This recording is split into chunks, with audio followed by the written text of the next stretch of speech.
Hi, I'm Karen. We're here at Montavilla Sewing Center, and today we're talking about the Opal 650. In this video, I'm going to show you the operations panel. Now, the operations panel, up here we have a screen that's just information. Down here we have all the buttons, and you just use your finger to touch these buttons. You don't need a stylus. Okay, to start out with, we have, talking about this screen here, we have up here the sewing advisor. Now that has to do with what's down here. These buttons are for the type of fabric that you want to sew on and the type of procedure you're doing. Now these are like utility stitches. For your decorative stitches, you've got other operations, and I'm going to show you about that in a little bit. So to start out with, I like to have woven medium. That's the one I've already chosen there, but I could also choose leather. And if I was going to do, say, a buttonhole with leather, you can see that's what that looks like.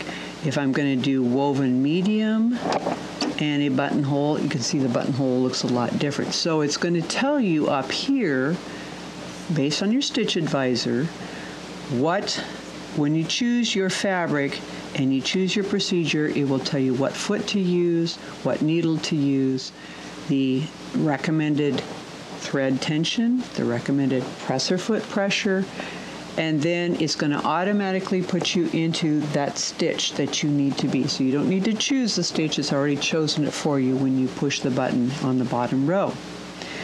And then up here, this is important to notice what's going on here. This one says you are in stitch category number 1, which is the majority of your utility stitches, and then 21 is the stitch number. Now, each of these numbers on this center bar has refer to 4 different stitches depending on which category you're in. Like if we were in category number 4 instead of number 1, then stitch 21 would be this little leaf here. But if you choose this, it's going to put you right into category number 1, square end buttonhole. Okay. And then over here, this little indicator has to do with your speed slider. So when you're getting to know your machine, have it on about medium. That would be good. Plus or minus, you can change that. And then I'm going to get it back into straight stitching, which is number 1 right here. Now right here, we've got the stitch length. 2.5 is your standard garment stitch length. 0, that's your needle position. You can't widen and narrow your straight stitch, obviously. You could with a zigzag, but you were doing a straight stitch. So in this case, it's needle position. So as I move it to the negative, you can see it, this needle moves to the left. If I move it to the right, and I can press and hold, and it will move to the right. Okay.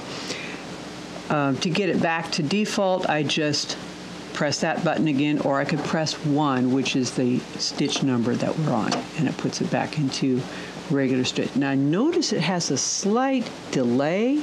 That's because if I want to say, for instance, stitch number 11, I'd go there. Now I pushed 1, 1. If I push 1, waited a second, and push 1, I would still have straight stitch. So that's why it gives you a little bit of delay, because you could put a 2-digit number in there. So that delay is normal. You want that, in fact. Okay, so now we have down here, I told you about the stitch length and the needle position. Over here is alternate. Now what that means is with certain stitches that are satin stitches, say for instance stitch 35, these little scallops. At this point I could make those scallops longer, and notice the stitch density stays the same. If I go to alternate, see how this changes here? Now I can make that more dense or less dense. The advantage of that is if you're using decorative threads, like say for instance a very fine satiny type rayon thread, you may want to have more density in your stitches like that. If you're using, on the other hand, a thicker, say variegated thread, you may want to have less density like that. Now, if I have this really dense, say I've changed it, it's not in default, and I go back to alternate, I could now make that same density of stitch longer. So that's the beauty of that button that says Alt. Okay, let's go back to regular stitching right there. And then over here we have this turnover key. Now I'm going to choose let's go with 39. Nice thing about this little turnover or mirror key, if you press that, it turns over the stitch, which is really useful if you're sewing, say, a little line of cars on the bottom of a jacket for a little kid and you want to have those cars right side up instead of upside down. You just press that mirror key and it turns the stitch over. Nice little feature to have. Okay, then we have these arrows going up and down and side to side and OK. The arrows going up and down, side to side, that has to do with if you're choosing a particular stitch, or in the case of you're in your settings menu and you want to go down to the next value, or you want to change something or whatever, you can do that. Okay, so I'm jumping ahead a little bit. The settings, you can get into it by pushing this button. You get back out of it by pushing that button too. And that's the same thing with several of these buttons. To get in, you push the button. To get back out, push the same button second time. All right.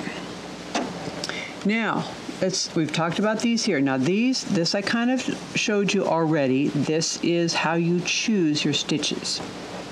These numbers here, depending on, of course, which stitch category you're in.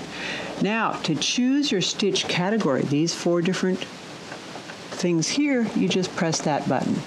And with the arrows, you can arrow over to and down and over to whichever one you want. I found that you really only need like 2 button pushes to get to wherever you go, because if I wanted to get down to category 4, which is this one, you can see the first stitch shows right there. I can just press the down arrow and I'm automatically into 4, the 4 decorative stitches. Over here we have our memorized stitches. Now these are the ones that if you choose to put something into memory, you can. I'm going to go over to here and I'm going to press OK. So whichever category you choose, always press OK, and that gets you into there. And you can see I've got several stitches here. If I wanted to load that stitch in and start sewing it, I would just press OK. So I'm going to show you how I can go down to here, press OK, and there it is, ready to go. To get back into straight stitch, just press the 1, and there you go. You're back into straight stitch. Now, if I was in category number 4 and pressed 1, I would have that little squiggle. So if that's the case, just get back into your categories, make sure you're in that one, say OK, and it gives you your straight stitch. Okay, so that is how you do the different categories. Now, what about lettering? Now, I'm going to get into lettering and stitch combinations on a different one, but I just want to show you this here gives you your different letters, different types of letters. You've got your European and American letters, and you've got your Cyrillic or Russian letters, and then you've got Japanese, and you can just scroll through like that. Okay, and then to get back out of that, just press that a second time. Here, when you are in to this, you actually have to, this is your uppercase, lowercase, and numbers once you have chosen one of those. And again, we'll get into that in the programming. Okay, get back out of that. And then clear button, that has to do with when you're doing a program of stitches, a stitch combination, you want to clear something out, you can do that. The program, again, stitch combinations, and then saving. Let's say you had a stitch combination you want to save, that's the button you would use. But also, if you had a particular stitch, let's say a certain width and length of zigzag that you wanted to save, then you could do that with this here. And remember how to load that, use this button. How to store it, use this button down here. Okay, so that is your operations panel. I hope you found this to be a helpful video. If you have, give us a thumbs up. And if you have comments or questions, you can leave those in the area down below. So we have lots of other videos on this machine and on other machines here on our Montavilla YouTube channel, so stay tuned. Thanks for watching. Bye.